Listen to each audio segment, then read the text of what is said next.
How are you all feeling? Great. I mean, we're excited. We just Palm's been here for a couple days, but the other three of us, we flew in on a 12-hour flight yesterday and talked and laughed the whole time. It was the best flight ever. It was great. But no jet lag? now. No, I'm not really jet lagged. 오케이. 자, 그럼 먼저 이 자리에 참석해주신 기자님들께 한 분씩 차례대로 인사 말씀 부탁드려 보겠습니다. Well, welcome. And just starting with you, James, tell us how you feel. I'm excited. I'm really excited to be here. This is my first time in Korea. My favorite movies in the world are South Korean films, so it's just so exciting to be here for me. And it's also the kickoff of the entire, Guardians of the Galaxy Volume 3 World Tour. So this is great, and it's also very meaningful because this is the last Guardians film with us, and we're sharing a lot of laughs and also a lot of tears. I can definitely feel the excitement. How about you? How do you feel, Chris? I feel great. I'm so grateful to be back here in Korea. We have so many friends and fans in Korea. It's just fantastic to be here. It's the perfect place to start. And yeah, May 3rd, the movie will be the first territory where the movie will kick off on May 3rd. And so it makes sense that we're the first stop on the press tour. And Karen? I'm so excited to be here. I love the culture so much. I love the movies. I love the food. I've actually never been here, so this is really exciting to get to see it for the first time, and hopefully we get to explore the city if we have some time. So yeah, so excited. How about you, Paul? I'm very excited to be here. Korea is very special to me because my mother was Korean. And also, the movie comes out on May 3rd, which is also my birthday. So Oh, happy birthday! yeah, it's kind of amazing. Thank you, guys. Alright. 자, 그러면 기자님들께 질문을 받기 전에 제가 한 가지 공통 질문을 먼저 드리도록 하겠습니다. 좀 겹치는 이야기가 될 수도 있겠지만 이번 가디언즈 오브 갤럭시 시리즈로는 이렇게 함께 한국을 방문하는 게 처음인데요. 가디언즈 오브 갤럭시 볼륨 3가 시리즈 내에서도 특별한 작품인 만큼 지금 마블을 사랑하는 한국에서의 이 순간이 남다르실 것 같은데 소감이 어떠신지 더 구체적으로 한 말씀씩 들어볼까요? It's the first time you being here as a team of the Guardians of the Galaxy in Korea. And this film, Volume 3, holds a special place in the MCU. And you know how Korean fans are crazy about Guardians of the Galaxy. So I know we kind of touched upon how you feel about being in Korea, but perhaps, special message to Korean fans, starting with you, James? You kind of already did, but can you elaborate Yeah, that I more? definitely can elaborate. I really think that, one of the things I've loved for many years now, I really think that in a lot of ways, cinema changes over the years, and different countries have this great importance in cinema, from the French New Wave, in the 60s to the sort of, grounded and experimental films of the 70s in the United States, and Hong Kong in the 90s. And I think over the past, decade or even more, for me, South Korean films have been the best in cinema. And movies like, Parasite and Mother is one of my favorite movies of all time. And Villainess is an amazing action movie that we, actually were inspired a lot for this film. So I think it's exciting to be able to be here and to meet people and to get to know all of you, but also to share our movie with you, which is, inspired by so many Korean filmmakers and so much Korean art that it's great to be able to share the movie with you guys. It'll be fabulous if you can get some inspiration from visiting this country and from meeting people while you can. And Chris? Yes, yeah. Well, it's a really special time. I feel globally, Korea is having an extraordinary moment right now, not only in the movies but also in music with a lot of really great pop bands. I mean, I think Pink Black was just opening at Coachella, or Blackpink was opening at Coachella, which is pretty exciting. And New Jeans, we were listening to it, and I was like, this is actually very good pop music. I feel like it's exciting to that. There are massive cultural moments happening right now in Korea, and I mean, you've been doing amazing things here for a long time, but to be so embraced around the entire world and in the West. It's a really special time, and so yeah, that's very exciting. How about you, Karen? I am also a really big fan of the film Mother. Oh, it's so good. One day I want to do a film like that. I've been listening to Blackpink this morning and BTS, getting in the spirit. Can we meet them? That would be cool. I love Korea. Thank you. I remember watching Old Boy by Park Chan-wook when it came out in 2003, I think, and I loved it so much, and it's one of the movies that made me want to do movies, want to be in this industry, and I love Bong Joon-ho, of course. I'm a huge fan, and I love Korean food, you know, and I'm obsessed with the little anchovies, you know. I don't know how you pronounce it, but I think it's like molchiboku, right? The little like fried anchovies, like sweet and salty and spicy at the same time. I love that. And also in French, it's you know, it sounds like the French merci beaucoup, which means thank you very much. So that's how I kind of remember it. That's it.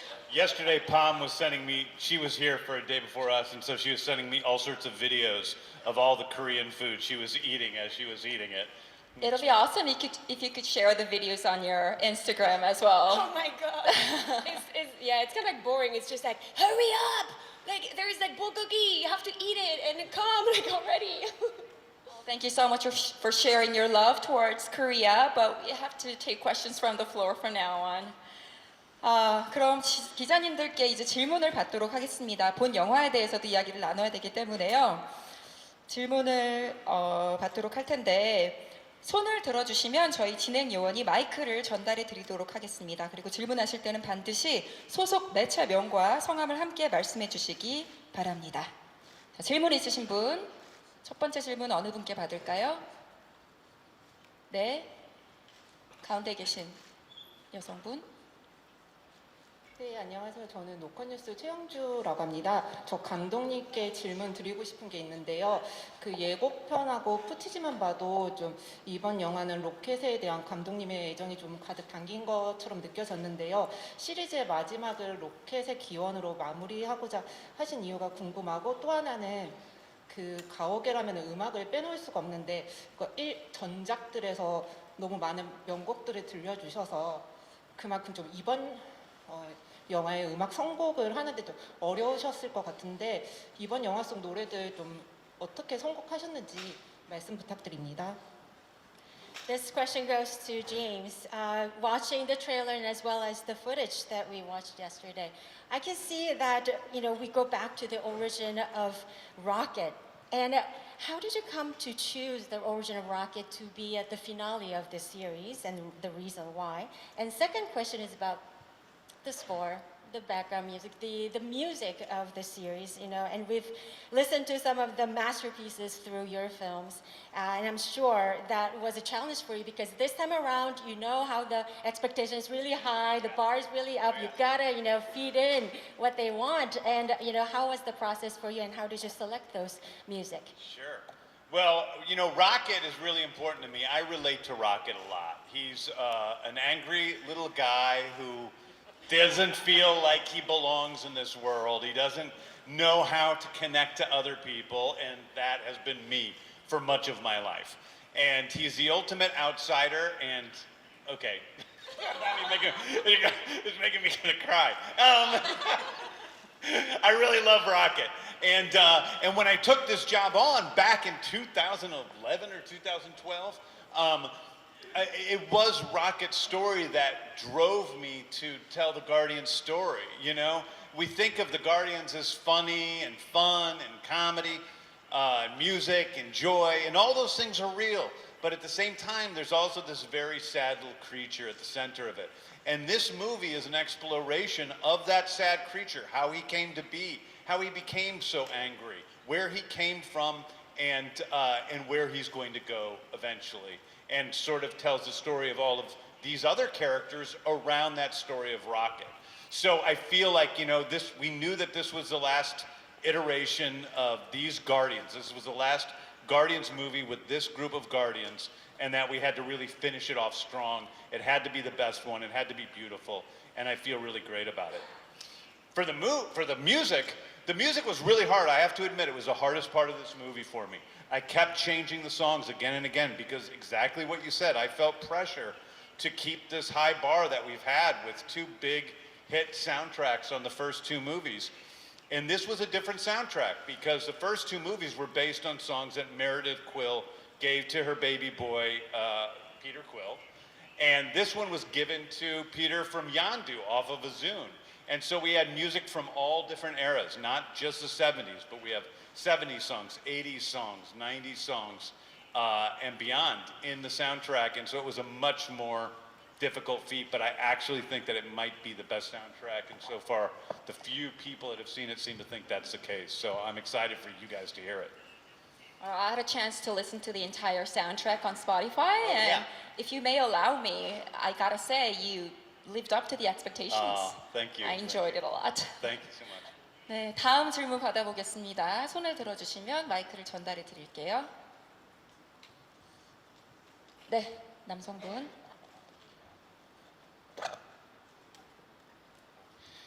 예. SR타임즈 심우진 기자입니다.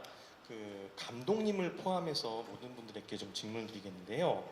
그 이번 가디언즈 오브 갤럭시, 그러니까 가디언즈 갤럭시 시리즈 자체가 이제 최대 업적 중에 하나가 이제 월드팝을 전 세계에 전도했다 이런 부분이 아닐까 하는데 각각 분들께서 이번 사운드트랙 중에서 가장 좋아하시는 곡이 있으시면 어떤 곡인지 말씀해 주시면 감사하겠고요. 그다음에 제임스 건 감독님께 질문을 드리겠는데요. MCU 작품을 맡은 감독분들 중에서 가장 손에 꼽히는 연출력을 보여주고 계신데 이번 작품 푸틴지를 보니까 액션 등을 포함해서 이제 팬들이 원하는 마블 영화의 근본으로 되돌아간 느낌이 들었어요. 그래서 이 어벤져스 엔드게임 이후에 현재 마블 영화의 방향성에 대해서 어떻게 생각하시는지, 그리고 이번 작품이 흥행이 MCU의 전환점 역할을 해줄 수 있을지 이런 것에 대해서 어떻게 생각하시는지 답변 부탁드리겠습니다. This question is for all of you. Speaking of the music, this series really made the old pop kind of a global phenomenon. And I would like to ask each one of you your favorite song in the film. Okay, and then after that, I have another question for James. Among many MCU directors, you are one of those, master director with stellar directing skills. And it looks like with this film especially, we really go back to the action scenes and all the spectacles that fans always wanted and fans always are hungry for from the MCU films. So we would like to ask you your opinion about the direction of MCU after the end game. Where is it heading, and what kind of role this film will play when it hits it becomes a global box office hit. Sure.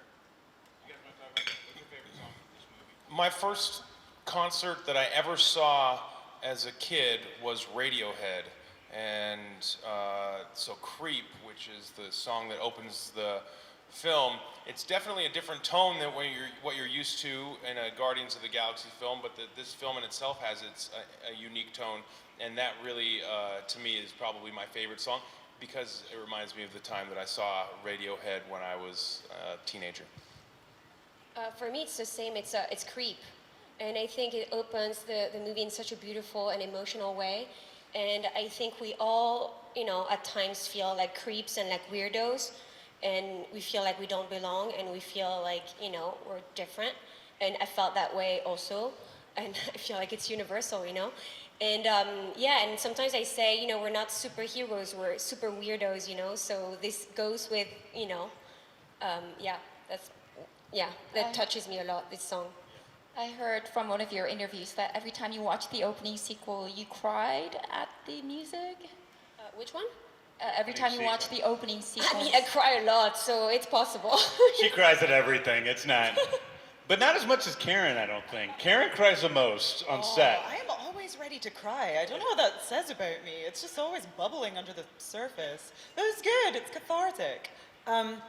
Okay, my favorite song is also Creep, but maybe I should choose a different one. I quite liked one I haven't heard before. It was the I Care a Lot. Dun, dun, Yeah, dun, We Care a Lot by Faith No We More. Care a Lot. Yeah. Oh, Yeah. actually. Yeah, that one is good. It's a good song. My favorite is, also love Creep, and it's one of my favorite recordings, actually. It's an acoustic recording, which is not widely known, was only very limited release, so being able to get it out there into the world is really cool.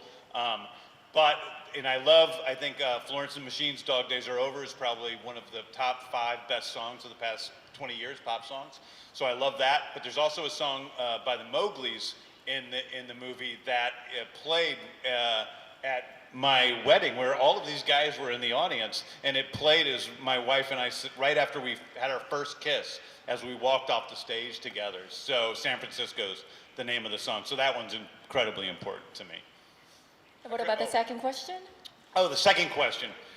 I think that we really knew it was very important that if we were going to make this movie and go through everything that we had to make this movie, it was going to be the biggest and yet also the smallest Guardians film. And by small, I simply mean it's the most personal. It really is about these characters interacting with each other, and the stakes are the highest, but the stakes are is the life of Rocket and the few other characters in the movie. So it's gigantic in one respect, but so emotional and so intimate and so close that it was much different. And I don't know how it's going to affect the MCU going forward.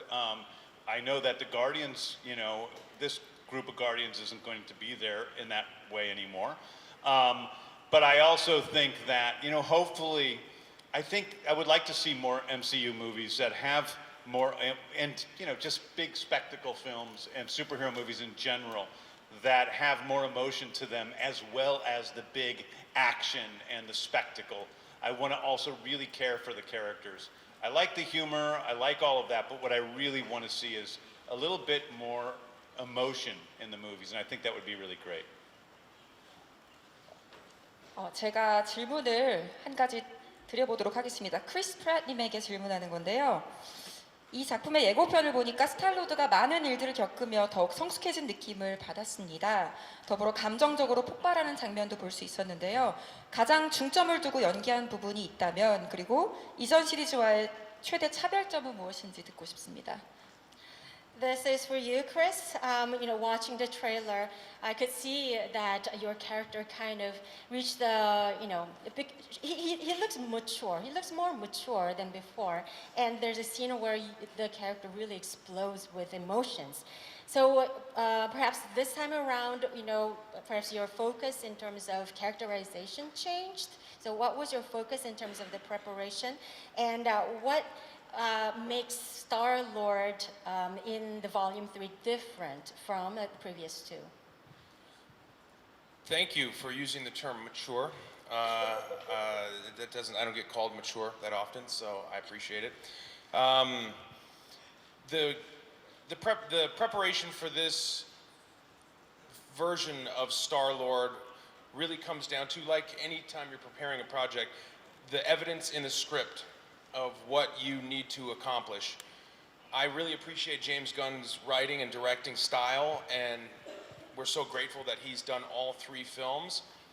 The characters learn lessons in every movie, but a mistake that some movies make is they force the characters to learn the same lessons over and over again, and they don't honor the growth of the previous lesson having been learned.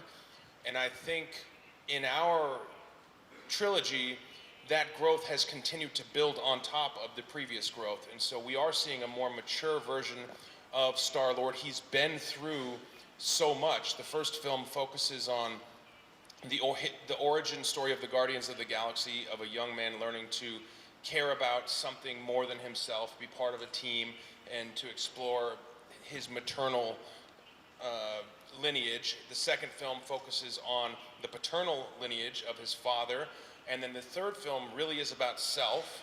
And in this story, Peter Quill has been through a lot. The love of his life that defines who he is no longer there, and so there's a bit more pathos than previously. You're seeing that Quill is despondent and drinking a lot and unreliable, and that is the reason that the Guardians of the Galaxy get into the mess that they get into through the course of this film. And he's not the leader that he needs to be, and he spends the rest of the film trying to make that up. So it really just comes down to focusing on the script and understanding what each scene calls for. And in this scene, there is more, or in this film, there's more emotion than previously just because of the nature of the story that's being told. I can't wait to see the more mature version of Star-Lord on the big screen. 다음 질문 받도록 하겠습니다. 네. 네, YTN 스타팀 김성현 기자입니다. 그 세 분의 배우님께 질문 드리고 싶은데 이번이 지금 시리즈의 마지막 작품이라고 알려져 있잖아요. 그래서 그동안 오랜 시간 그 하나의 캐릭터로 살아온 소감과 더불어서 캐릭터를 떠나보내는 소회에 대한 이야기도 함께 듣고 싶습니다. This is for all three actors. So this is the last iteration with this group of this series. So you've been living as this character for almost 10 years, each one of you. So tell us how you feel about that, and also the feeling of really saying goodbye to your character. I don't want to say goodbye. I feel sad. I feel really satisfied with the whole experience, and it's been incredible to work with these people and to speak James's words, his incredible writing, and then be directed by him. But I love this character, so I kind of feel it's like very bittersweet, but also it's been an amazing run, and I just feel really fortunate to have gotten to play this role. I feel very grateful to have been part of these movies. I appeared in the second movie, and actually my dream was to be first in, maybe like a superhero movie or like something like X-Men. And then I saw Guardians of the Galaxy, the first one, and I was like, no, this is my favorite movie now, part of this Marvel universe. So when I got to audition, and then when I got the role, it just changed my life. And to have been welcomed to this family with the other Guardians of the Galaxy, it was really, really, really special, and it changed my life. So I'm just grateful forever for James and for the cast and for this whole experience. And and I had so much fun playing Mantis, and we'll see what happens, but I'm happy with closing the chapter as well. So yeah, it's just beautiful memories. I really can't think of anyone else who can pull that off better than you. Chris. Yeah, I thought we'd get to see Forever, but Forever's gone away, and it's so hard to say goodbye to yesterday. Those are lyrics from a song. I thought we'd get Yesterday? to see. Okay, anyways, I'm sorry, we're having a lot of fun. There's a lot of emotion that comes into it. Gratitude, first and foremost, for not only how much this role has changed my career, but also for the friendships and the relationships that I've forged over the past 10 years playing this character. I'm desperately trying to savor every moment, to really have fun with my friends and my Guardians family. And I'm very, very satisfied with the work that we've done, very proud even of what we've accomplished, and truly eager for the fans around the world to finally see this film. This has been a mountain of work for 10 years that James has climbed and brought all of us along, and now we're really at the top of this mountain, and the view is beautiful. We've been so grateful to have each of you as your character. 다음 질문 받아보도록 하겠습니다. 네. 안녕하세요. 저는 조선일보 남정미 기자고요. 먼저 감독님께 질문 드리고 싶은데요. 가디언즈 오브 갤럭시는 사실 이번이 세 번째 시즌인데 한국을 지금 첫 번째 방문지로 선택하신 이유를 조금 더 구체적으로 듣고 싶고요. 이 팀에게 내한이 어떤 의미인지를 답변해 주시면 감사하겠습니다. 그리고 이제 스타로드 배우님께 질문 드리고 싶은데요. 이번에 예고편을 보면 가모라와 만나게 되는데 그 스포일러가 되지 않는 선에서 어떻게 만나게 되는지를 조금 소개해 주시면 감사하겠습니다. The first question is for you, James. This is the third film in the series, but this is you chose Korea as the first, I don't know if you chose, but Korea has been chosen. Oh, you chose it, that's great.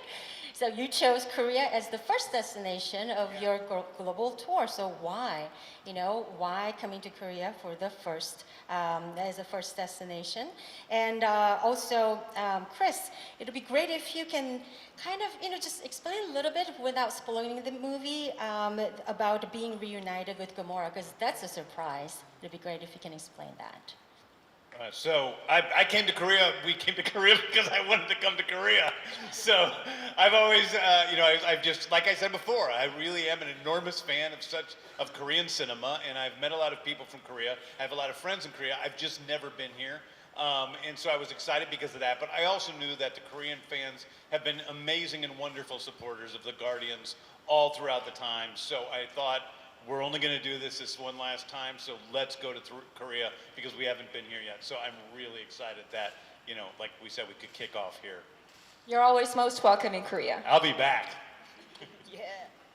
Oh, and yes, as far as being reunited with Gamora, wow, it is truly the heart of our storyline in this film. If you'll remember, at the end of Avengers Endgame, there's a great war sequence that happens, and Quill, who believed that Gamora had died, is reunited with Gamora, and he can't believe that it's her, the love of his life, standing in the flesh in front of him, someone he thought he would never see again.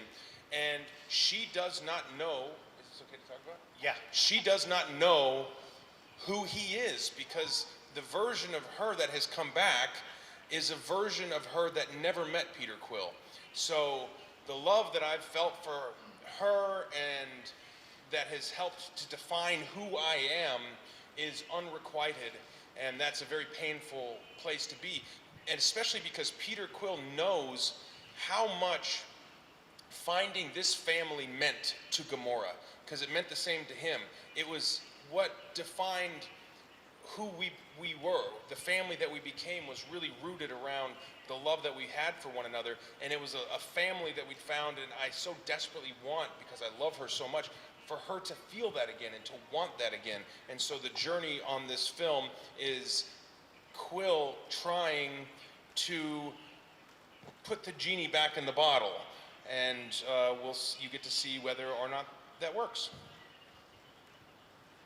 네, 제가 또 준비된 질문을 하나 드려보도록 하겠습니다. 제임스 건 감독님께서 이번 가디언즈 오브 갤럭시 볼륨 3에 대해서 단 1초도 낭비한 장면이 없다고 말씀을 주셨고, 또 배우들께서도 마스터피스라고 극찬을 남겨주신 것으로 알고 있는데요. 작품의 어떤 부분이 가장 마음에 와닿았는지 한 분씩 들어볼까요? This question is for everybody. James, you mentioned that in Volume 3, you did not waste a second. Not a second was wasted.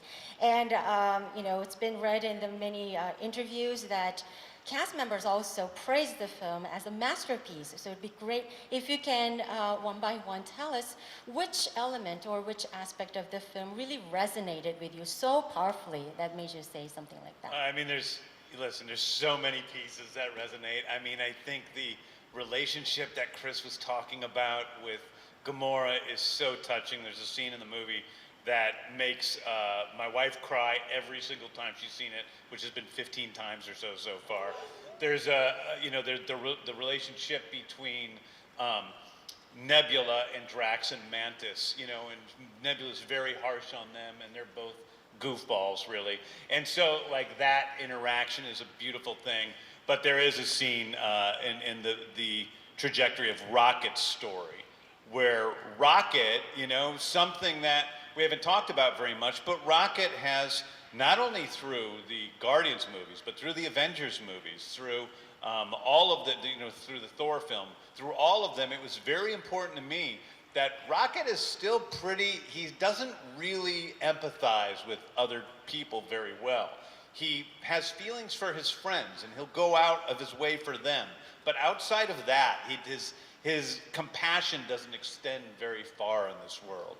And this is a story of why that is, and kind of how that changes in certain ways. And so that story of Rocket is really the one that every time I see it, I go, oh, I'm so glad that I chose to do this film series, and I'm so glad that I came back for the third one, because that's the story that really is the most meaningful to me, although every single character has their moment. These guys, Gamora, Kraglin, Drax, they each have a story that that is fulfilled in this last episode of Guardians. What about you, Chris? Well, I think James really said it well. I'm sitting here getting emotional thinking about some of the things that our characters go through. It really is extraordinary.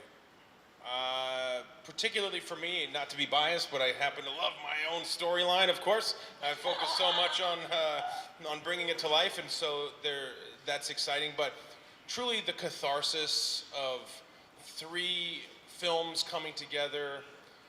There's something very special about serialized cinema, because this is really a 9-hour-long story, and we're now getting the 3rd chapter of the same story, and that's really extraordinary. And to me, which speaks to me the most, I mean, if I'm going to take my own storyline and put it aside, I think I have to speak to the origin story of Rocket. I remember early on, 9-10 years ago, on production of the first film, there was a moment where Peter Quill is put into a jail cell, and Rocket takes off his yellow prison outfit, and you see these cybernetic enhancements beneath the fur. You see the amount of pain and struggle and torture that went into turning this strange little creature into who he is.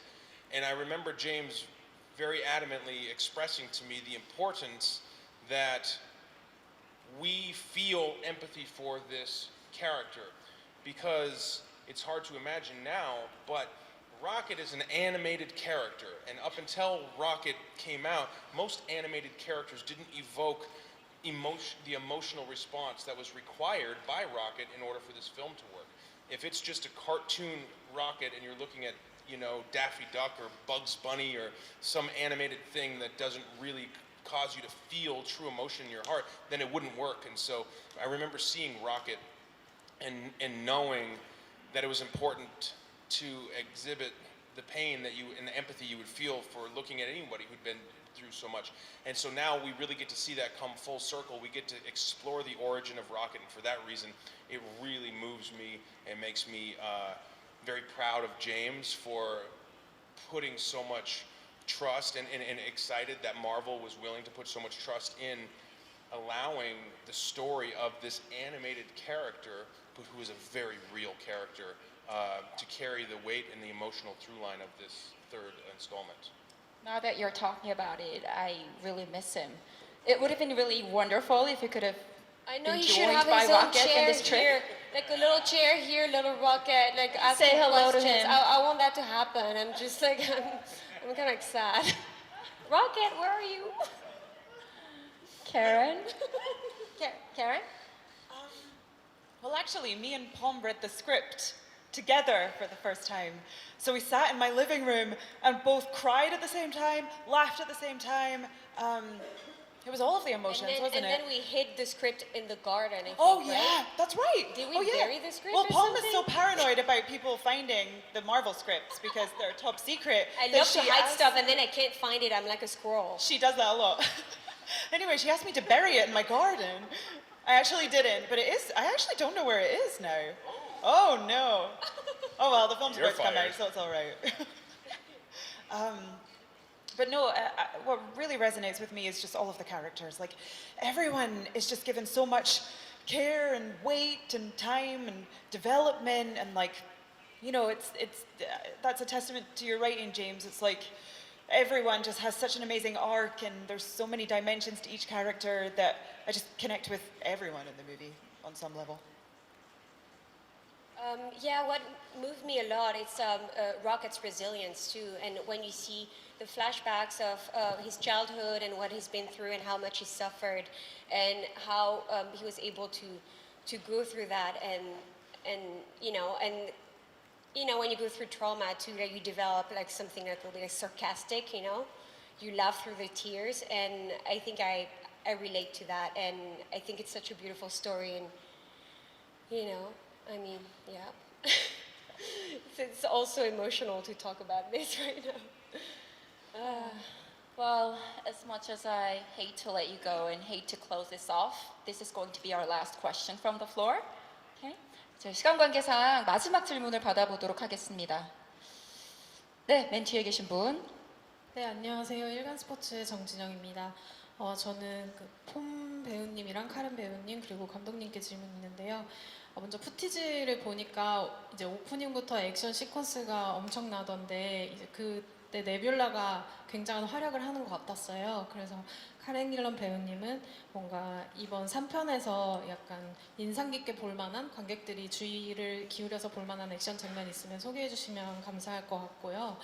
그리고 또 멘티스는 이제 초반에 액션에 나오지는 않지만 또 후반에 어떤 장면 기대하면 좋을지 설명해 주시면 감사할 것 같고, 그다음에 감독님께는 이번에 3편에 새로운 캐릭터가 나오잖아요, 코스모라고. 그래서 그 캐릭터는 어떻게 탄생하게 됐는지 간단하게 설명 부탁드립니다.